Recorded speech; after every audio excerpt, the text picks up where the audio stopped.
Hello JEE main 2024 aspirants. अब आज के इस वीडियो में किन 3 चैप्टर्स की बात करेंगे। एक तो वो चैप्टर है जो आईआईटी जेई मैथमेटिक्स का सबसे बड़ा चैप्टर माना जाता है, एप्लीकेशन ऑफ डेरिवेटिव। दूसरा है इनडेफिनिट इंटीग्रेशन और आज एक इंट्रोड्यूस करेंगे इसमें सर्कल्स। एप्लीकेशन ऑफ डेरिवेटिव एक वास्ट चैप्टर है। अगर हम इसमें सेलेक्टिव स्टडी ना करें तो दिक्कत, और अगर सेलेक्टिव स्टडी करें तो एक स्कोप होता है कि हम कुछ मिस आउट तो नहीं कर रहे हैं। जो सबसे क्रिटिकल, जो सबसे इंपॉर्टेंट है एप्लीकेशन ऑफ डेरिवेटिव के हिसाब से बिहेवियर ऑफ फंक्शन को ध्यान में रखते हुए, वो है increasing and decreasing function, local maxima, local minima और मैक्सिमम और मिनिमम वैल्यू। मैक्सिमम और मिनिमम वैल्यू में वर्ड प्रॉब्लम्स को इंक्लूड करना। फंक्शन का interval of increase and interval of decrease में क्लोज्ड इंटरवल वाला पॉइंट ध्यान रखना, बिकॉज ये इंपॉर्टेंट है कि तुम्हें उसकी समझ हो। Local maxima, local minima, left hand side पे कुछ और फंक्शन, राइट हैंड साइड पे कुछ और फंक्शन, उसके ऊपर पूरी वर्किंग प्रैक्टिस अच्छी कर लेना। ये बहुत सीरियस है, बहुत इंपॉर्टेंट है, क्योंकि इसके क्वेश्चंस बहुत अच्छे बनते हैं। जो पेपर सेट करते हैं उनको समझ आ जाता है कि अगर हम दो फंक्शंस को मिक्स करके ये बनाए तो ये एक अच्छा क्वेश्चन बन जाता है। जहां तक मैक्सिमम मिनिमम वैल्यू की बात करी जाए तो इसमें 2 तरह के क्वेश्चन बनते हैं बच्चों। एक जहां फंक्शन पहले से दिया होता है, इंटरवल दिया होता है, उसकी मैक्सिमम मिनिमम वैल्यू निकालते हैं, इसकी प्रैक्टिस करो। दूसरा वर्ड प्रॉब्लम, जहां तुम प्रॉब्लम की स्टेटमेंट के हिसाब से पहले फंक्शन बनाते हो फिर मैक्सिमम मिनिमम वैल्यू निकालते हो। ये ऑब्जेक्टिव टाइप में छोटे क्वेश्चन बनते हैं, बट पेपर में ये क्रिटिकल होते हैं, बिकॉज एग्जाम में अगर हमारी इसकी प्रैक्टिस ना हो तो हम स्टार्टिंग से बनाने में मिस आउट कर जाते हैं। जेई मेन के पॉइंट ऑफ व्यू से इसमें एक और हिस्सा बनता है, वो है surface area, volume of a sphere, tetrahedron, hemisphere. इनकी पूरी वर्किंग बहुत इंपॉर्टेंट है, क्यूबॉइड वगैरह की, बिकॉज ये सिर्फ जेई मेन के सिलेबस में है। जहां हेमिस्फीयर के जो एलिमेंट्स हैं उसमें एक वेरिएबल दे दिया और मैक्सिमाइज मिनिमाइज कराने को कहा, तो इस किस्म के भी सारे क्वेश्चंस की थॉरो प्रैक्टिस कर लेना। यह ध्यान रखना, इस साल सिलेबस में मीन वैल्यू थ्योरम और रोल्स थ्योरम डिलीटेड है, इसके क्वेश्चन नहीं आएंगे। और ऐसा नहीं है कि इसकी वजह से कोई दूसरा क्वेश्चन सॉल्व होगा और वो जेई मेन में आ जाएगा, वो एडवांस लेवल पे आता है। तो जेई मेन के पॉइंट ऑफ व्यू से तुम इसको डाउन साइड पे रख सकते हो। न्यूटन लेबनीज फॉर्मूला और उससे जुड़े क्वेश्चंस, जहां हम इंटीग्रल में वेरिएबल रखते हैं, वो बहुत क्रिटिकल है। वो किसी भी क्वेश्चन में डायरेक्टली इनडायरेक्टली आ जाता है, उसको भी ध्यान रखना।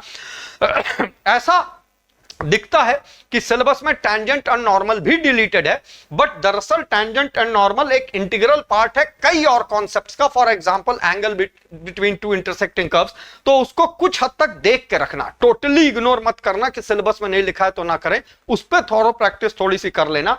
जो एक और डार्क एरिया है एप्लीकेशन ऑफ डेरिवेटिव का, जो जेई मेन के हिसाब से क्रिटिकल है, वो है नंबर ऑफ रूट्स के क्वेश्चन उन पॉलिनोमियल इक्वेशंस के जिनकी डिग्री हायर है। क्वाड्रेटिक क्यूबिक तक तुम्हें एनालाइज करना आता है, 7th डिग्री इक्वेशन के number of roots ideally analyse करना तब तक पॉसिबल नहीं है जब तक क्वेश्चन स्पेसिफिक ना हो, बट जेई मेन में पूछा गया है तो क्वेश्चन स्पेसिफिक होगा। स्पेसिफिक का मतलब अगर उस फंक्शन का फर्स्ट डेरिवेटिव उसके बिहेवियर के बारे में इतना कुछ बता दे बिकॉज ऑफ द डेटा कि हमें उसके नंबर ऑफ रूट्स लोकेट करने में दिक्कत ना हो। रूट्स नहीं लोकेट करने, ध्यान रखना, रूट्स नहीं आइडेंटिफाई करने, नंबर ऑफ रूट्स लोकेट करने वाले इन क्वेश्चंस को बहुत अहमियत देके देखना, बिकॉज ये क्वेश्चन अदरवाइज किसी और तरीके से सॉल्व नहीं होंगे। सामने क्वेश्चन आता है, हमें लगता है पॉलिनोमियल का है, तुम्हें फौरन समझ जाना है कि हायर ऑर्डर डिग्री है, इसका मतलब ये थ्योरी ऑफ इक्वेशन का क्वेश्चन है। एप्लीकेशन ऑफ डेरिवेटिव में इस पार्ट पे पूरा नजर रखना। एप्लीकेशन ऑफ डेरिवेटिव बड़ा चैप्टर है, हर पेपर में 3-4 क्वेश्चन इसके जो है वेरिड फॉर्म में स्प्रेड रहते हैं, और इस पे इतना कमांड कर लेने से तुम्हारे काम बन सकता है।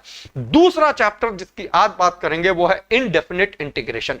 आइडियली बहुत सारे लोग ये समझते हैं कि ऑप्शंस को डिफरेंशिएट करो, इंडेफिनिट इंटीग्रेशन ऐसा हो जाएगा, बट ऐसा तभी होगा जब पेपर सेटर ने दिमाग ना लगाया या तुम्हें एक लूज दिया, इजी क्वेश्चन दिया कि तुम कर लो। आमतौर पे वो उस पे प्ले कर जाते हैं, वेरिएबल्स रख देते हैं, और या एक ही फंक्शन के जो है मल्टीपल फॉर्म रख देते हैं। तो यहां ध्यान ये रखना है कि जेई मेन के पॉइंट ऑफ व्यू से बेसिक इंटीग्रेशन के सारे फॉर्मूले पता हो, उसके बाद जो स्टैंडर्ड सब्स्टिट्यूशंस हैं उनका सब की वर्किंग तुम्हें क्लियर होनी चाहिए। जहां पे basically no doubt options helpful होते हैं, उनको देख के आइडिया मिल जाता है, बट जहां पे हमारे अलजेब्रिक एक्सप्रेशंस में, अंडर रूट वाले केसेस में, ऊपर नीचे मल्टीपल मिक्स में, हमें पहले से पता होता है कि एक स्पेसिफिक सब्स्टिट्यूशन इसको रिड्यूस कर देता है, सिंप्लीफाई कर देता है। उसकी थॉरो प्रैक्टिस कर लेना, पीवाईक्यूज देख लेना। बहुत ज्यादा क्वेश्चन नहीं पूछे जाने चाहिए, लेकिन अगर ये आता है तो जब तक तुम ऑप्शन से पहुंचोगे, अगर तुम्हें स्टैंडर्ड सब्स्टिट्यूशन क्लियर है तो तुम आगे बढ़ जाओगे। तीसरे और आखिरी चैप्टर की तरफ चलते हैं, वो है सर्कल्स।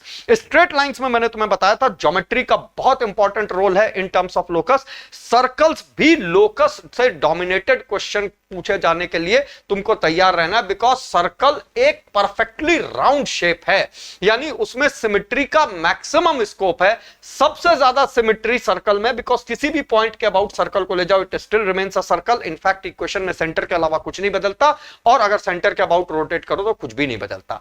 सर्कल के टैंजेंट नॉर्मल का नोटिफिकेशन यह है कि वो सिलेबस में नहीं है, बट सर्कल का टैंजेंट एंड नॉर्मल ज्योमेट्रिकली इतना सिंपलिस्टिक कॉन्सेप्ट है कि उसको होने ना होने से कोई फर्क नहीं पड़ता, क्वेश्चंस में वो बना रहेगा, जगह जगह पे आता रहेगा। इसलिए सर्कल्स के केस में basic geometry of a circle, basic equations of a circle, उसकी सारी वर्किंग कर डालना। जहां एक इंपॉर्टेंट एस्पेक्ट आता है वो है equation of chord bisected at a point t is equal to s1 वाला।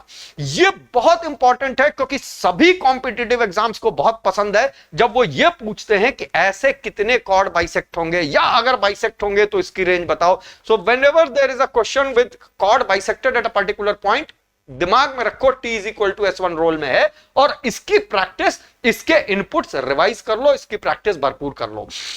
रेडिकल एक्सिस और उससे जुड़े रिजल्ट्स इसलिए इंपॉर्टेंट है कि क्वेश्चन पूछने वाले ने अपनी तरफ से क्वेश्चन बड़ा पूछा है, उसके हिसाब से क्वेश्चन लेंदी है या प्रॉपर एक क्वेश्चन है, but most of the time radical axis का कॉन्सेप्ट उस क्वेश्चन को किल कर देता है, एकदम छोटा कर देता है। तो रेडिकल एक्सिस दिमाग में रख के उसकी प्रैक्टिस करो। सर्कल्स में एक और कॉन्सेप्ट तुम्हें बता रहा हूं जो बहुत क्रिटिकल हो सकता है, और वो है जब हम किसी ट्राइंगल की बात करें, उसके सर्कम सर्कल या इन सर्कल की बात करें, और सर्कम सर्कल इन सर्कल की इक्वेशन एज एन सर्कल दी हुई हो, तो यहां पे ध्यान रखना, उसे सर्कल का क्वेश्चन समझ के मत जंप करना, ज्योमेट्री ऑफ ट्राइंगल पे भी वर्क कर लेना। There is a very high possibility कि तुम सर्कल्स को लेके परेशान हो, क्वेश्चन ट्राइंगल की ज्योमेट्री से आसान हो रहा हो। 3 टेंजेंट की इक्वेशन दे दी गई, इन सर्कल की इक्वेशन, इस किस्म के जितने क्वेश्चन है उसमें ज्योमेट्री का स्कोप है। Nutshell, straight lines, points, locus और सर्कल, इनमें ज्योमेट्री का स्कोप है। इसकी प्रैक्टिस बना के रखो। बहुत डिफिकल्ट क्वेश्चन जेईई मेन में नहीं आएंगे, लेकिन अगर अभी से थॉरो फोकस प्रैक्टिस वर्किंग नहीं है तो ये तुम्हें दिक्कत दे सकते हैं। एज एन टाइम और स्पीड मेंटेन करने के लिए इस फोकस एरिया पे काम करो जो मैंने बताया। मार्क माय वर्ड, कहीं कोई दिक्कत नहीं आएगी। आज के इन 3 चैप्टर्स पे वर्किंग कंप्लीट रखो। अगले वीडियो में नेक्स्ट 3 चैप्टर्स की बात करेंगे। Till then take care, bye bye.